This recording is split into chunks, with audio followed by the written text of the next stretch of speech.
I'll be shocked if you see it coming. If you figure out the truth before I do, drop a comment, because I sure as hell didn't.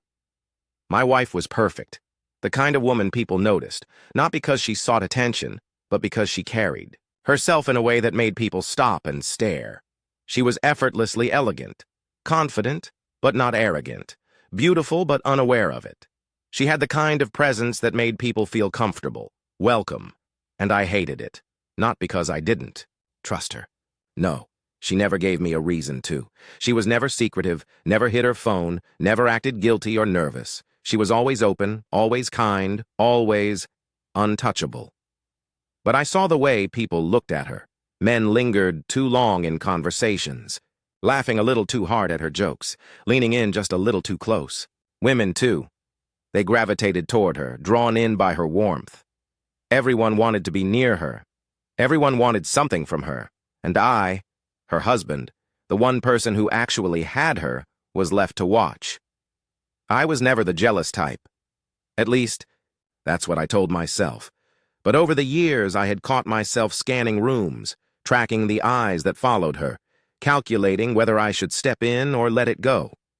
It was an instinct, a reflex, a silent war no one knew I was fighting. And the worst part? She didn't even notice. Or maybe she did. Maybe she just didn't care.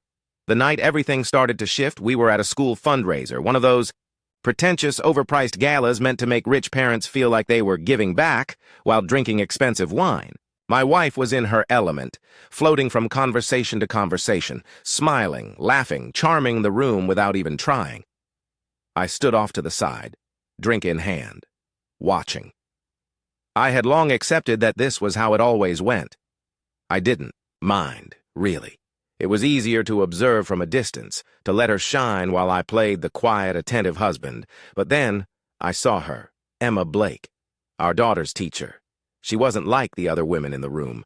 She didn't wear designer dresses or carry herself with that fake socialite grace. She was casual but polished, effortlessly composed, with the kind of presence that made people take her seriously. She wasn't the type to get caught up in school politics or gossip. She did her job and she did it well. And yet, I watched as my wife's smile changed when she saw her. It was subtle, almost imperceptible. But I had been with her long enough to notice the difference. The slight shift in her posture, the way her shoulders relaxed, the way her eyes softened. Not the polite warmth she showed everyone else, but something else.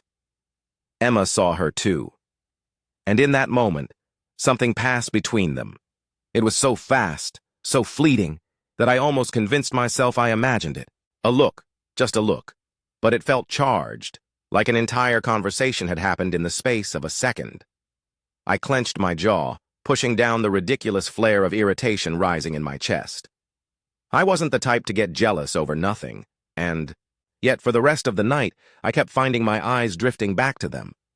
I told myself I was overthinking it, that I was just being protective, paranoid. My wife was friendly with everyone. That was just who she was.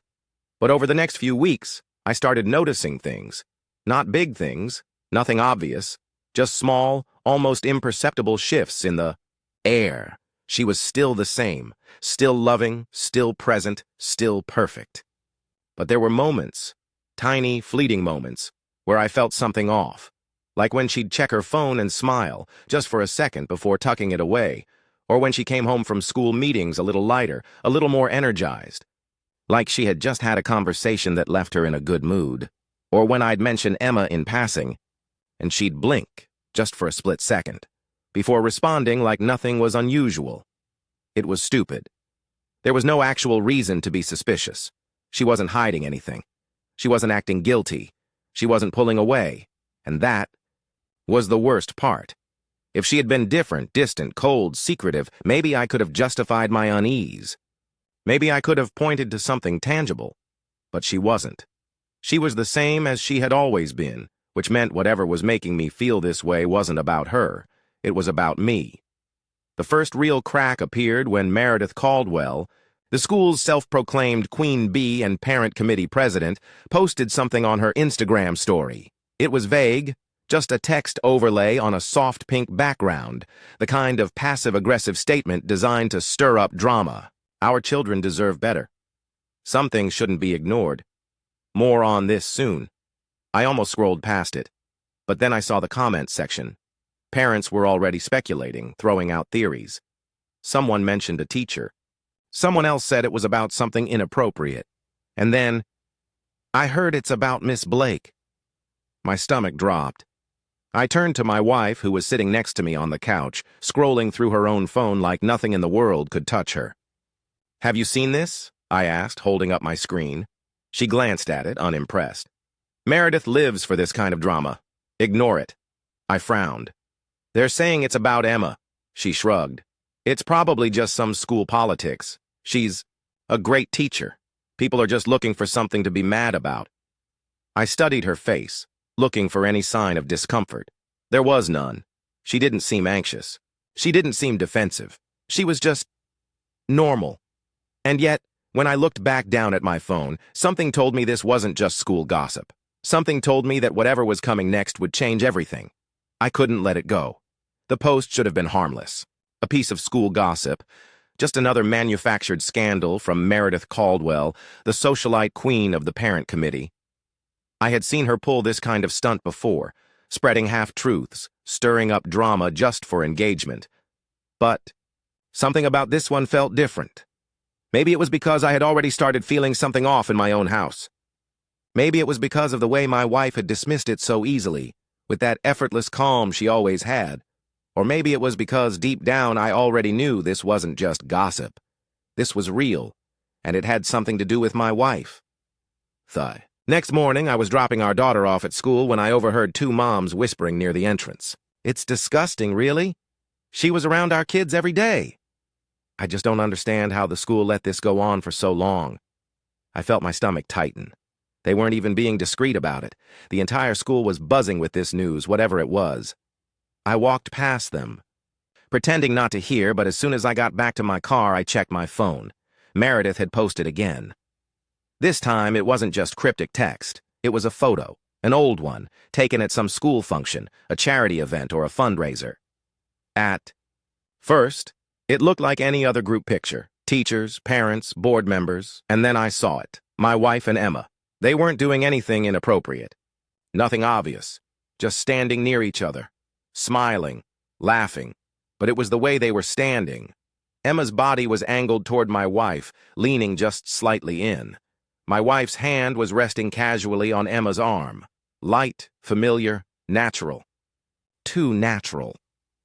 I felt my pulse quicken. The caption under the photo read, "Some things aren't a secret, they were just ignored." The comments were already flooding in. Is this real? Was she really sleeping with a parent? Wait, is that my wife's name? She's married, right? I stared at the screen, my heart pounding. I wanted to shut it off, to pretend it was just nonsense. But the longer I looked at the photo, the more I saw it. Not the way Emma was looking at my wife, but the way my wife was looking at her. And suddenly I couldn't breathe. That night, I tried to act normal. I told myself I wasn't going to bring it up. Not yet. Not until I had something real. But I was a terrible liar. We were sitting in the living room, my wife curled up on the couch with a book, completely relaxed, like nothing in the world could touch her. I was pretending to watch TV, but my mind was stuck on that damn photo. "Did you hear about Emma?" I finally asked, trying to sound casual. She turned a page in her book, barely reacting. "Yeah, the school let her go, right?" I swallowed. "You don't seem surprised." She finally looked up, eyebrows raised. "I told you, people were out to get her. Meredith's been looking for a reason to ruin someone's life for years. It was only a matter of time." Her voice was steady, too steady. I hesitated, then took the plunge. "They're saying she was involved with someone." Something flickered. In her expression, so fast I almost missed it. "And," she said. I watched her carefully. "They're saying it was a parent." She held my gaze, didn't blink, didn't fidget. "And," she repeated. My mouth went dry. I was waiting for her to deny it, to scoff, to roll her eyes and call it ridiculous. That's what she always did when I got suspicious about something. She made me feel stupid for even asking. But she didn't this time. She just sat there, and for the first time in our entire marriage, I didn't know what she was thinking. barely slept that night. I couldn't shake the image of that photo, the way my wife had looked at Emma, the way she hadn't bothered denying anything. The next morning, I was sitting at the kitchen table, mindlessly scrolling through my phone, when our daughter walked in, still half asleep. She sat across from me, rubbing her eyes, reaching for a bowl of cereal, and then, out of nowhere, she said it. "So, is Miss Blake really leaving forever?" I froze. She had never brought up Emma before. She liked her well enough, said she was a good teacher, fun but strict when she needed to be, but I had never heard her mention her outside of school. "Why, do you ask?" I said carefully. She shrugged, pouring milk into her bowl. "I don't know. Mom just seemed upset about it." My grip tightened around my phone. Upset how? My daughter yawned. "She was on the phone last night. She thought I was asleep, but I heard her talking. She sounded sad." I felt my pulse in my throat. "Who was she talking to?" I asked, even though I already knew. She frowned, thinking. "I don't know. I just heard her say, 'I don't want this to be over.'" The air left my lungs. I felt like I had been punched. My daughter kept eating like she hadn't just ripped my entire reality apart, like she hadn't just confirmed the thing I had been terrified to say out loud. This wasn't just a rumor. This wasn't just a misunderstanding. This was real, and I had been blind. I needed proof. I needed something concrete, something undeniable. Because, even now, even after everything, some part of me still wanted to believe she would tell me the truth, that there was an explanation, that I wasn't just another fool being lied to. So I did something I had never done before. I waited until she was in the shower, until the sound of running water filled the house. Then I walked into our bedroom, heart hammering, and picked up her phone from the nightstand. I didn't know what I was expecting to find. A message? A call log? Some hidden secret I had never noticed before? But when I pressed the power button, the screen lit up with a notification, a missed call. From Emma. My vision blurred. I stared at the screen, my hands shaking, my entire world shifting beneath me. And then, from behind me, I heard the sound of the shower turning off. I turned to see my wife standing in the bathroom doorway, a towel wrapped around her body, droplets of water still clinging to her skin. She saw the phone in my hand, and for the first time in all the years I had known her, I saw fear in her eyes. She knew I knew. And just like that, everything we had built came crashing down. The silence between us was suffocating. I stood there, holding her phone, staring at her like I was looking at a stranger. Water dripped from her hair onto the hardwood floor, her chest rising and falling as she tried to steady her breath. She knew she was caught, and I knew I was, about to hear something that would destroy me. For a second, she didn't say anything. She just watched me, like she was waiting to see what I would do. Maybe she thought I'd explode, start yelling, demand answers. Maybe she expected me to throw the phone, to storm out, to fall apart in front of her, but I didn't. I just stood there, voice hollow, when I finally spoke. Emma called. She swallowed. Her fingers gripped the edge of the towel like it was the only thing keeping her upright. But she still didn't say anything. I turned the phone toward her, showing the missed call notification. "Tell me it's nothing," I said, my voice dangerously calm. "Tell me it's a mistake. Tell me I'm being crazy." Her silence was deafening. My grip tightened around the phone. "Say something." She opened her mouth, then closed it. Again, like she was fighting a war inside herself. Then, finally, she exhaled a shaky breath. "I don't want to lie to you anymore." A cold wave of nausea rolled through me. I had spent years preparing for this moment. Not this exact scenario. No, back then I had been watching for the wrong threats. I had been bracing for the day some guy would cross a line. For the moment I'd have to confront some faceless stranger who thought he could take her from me. I had imagined catching flirty texts, seeing the signs, knowing. But I had never imagined this. My voice came out hoarse. "How long?" She hesitated, then, almost too quietly to hear. 3 years. The words landed like a punch to the ribs. I staggered back a step, gripping the phone like it was the only thing keeping me tethered to reality. 3 years. 3 years of stolen moments, of careful lies, of her kissing me goodnight while her heart belonged to someone else. My wife, had been in love with another woman for 3 years.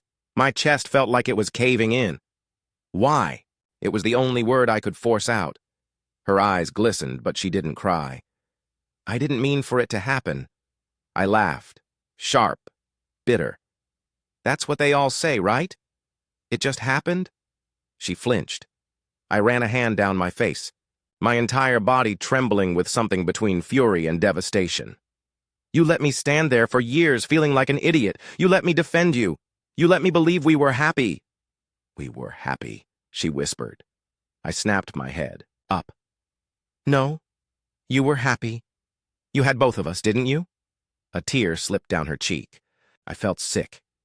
Everything made sense now.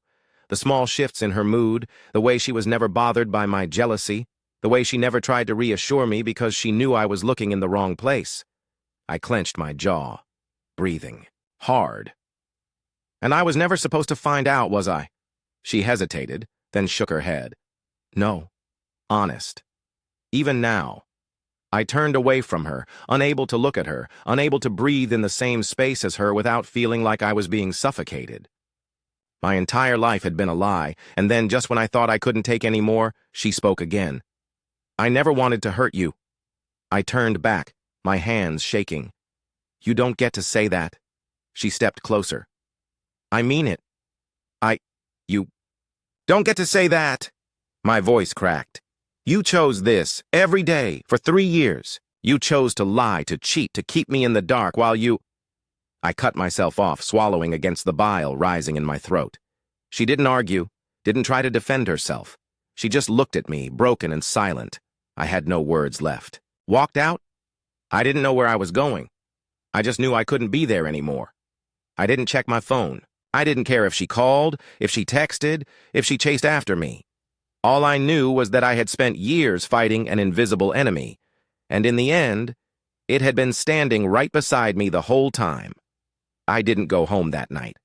I didn't know where I was driving, didn't have a destination in mind. My hands gripped the steering wheel so tight my knuckles turned white, but my mind was spiraling. The same thoughts, the same images, looping over and over again until I thought I might go insane. 3 years. 3 years of looking at my wife and not seeing the truth. 3 years of her sleeping beside me, kissing me goodnight, saying she loved me, all while loving someone else. I pulled into an empty parking lot and killed the engine. The silence inside the car was deafening. I wanted to scream. I wanted to punch something, to break something, to do anything that would make the sick, twisting feeling in my gut go away. But instead, I just sat there, staring blankly out the windshield, breathing hard. I had spent so long guarding my marriage, protecting it like it was something fragile, something that needed to be defended. I had worried about the wrong things, the wrong people. She had never cared about the men because she had never been looking at them, and I had been too blind to see it. I checked my phone for the first time in hours. No missed calls, no messages. Not from her anyway. But social media was on fire. Meredith had escalated things again, this time with a full-on exposé, screenshots of messages, photos from years past, subtle hints that were no longer hints. She didn't name my wife outright, but she didn't have to. The comment section had already figured it out. So it was her? This is insane. That poor husband. Did she really think she'd never get caught? Wait, did their daughter know? I gritted my teeth and shut off my phone. I didn't care what people were saying. I cared about the fact that the woman I had built my entire life around had spent 3 years living a double life. That our daughter had known something I hadn't. That I had been the last to figure it out. When I finally walked through the front door, she was sitting at the kitchen table waiting for me. Her face was pale, her eyes rimmed red, but she wasn't crying. She wasn't begging. She was just there. I shut the door behind me, the sound echoing through the house. She exhaled. I wasn't sure if you'd come back. I sat down across from her, staring at the woman I thought I knew. I don't even know what to say to you. She swallowed, nodding slowly. I know. Silence. Then, finally, I asked the question that had been clawing at me since the moment I found out. Did you ever love me? Her expression cracked, just for a second. "Yes," she whispered. "I did. I still do." I shook my head, letting out a hollow laugh. "No, you don't." She opened her mouth, but I held up a hand, stopping her. "Because if you did," I said, my voice steady, "you wouldn't have done this. You wouldn't have lied to me every single day. You wouldn't have let me believe we had something real while you were in love with someone else." She looked down at her hands. "I didn't plan for this to happen," she murmured. "I didn't wake up one day and decide to hurt you. It happened." I clenched my jaw. "That's not an excuse." "I know." Another silence. Then softer. She said, "I didn't leave because I loved you too." I stared at her, at the woman I had built my life around.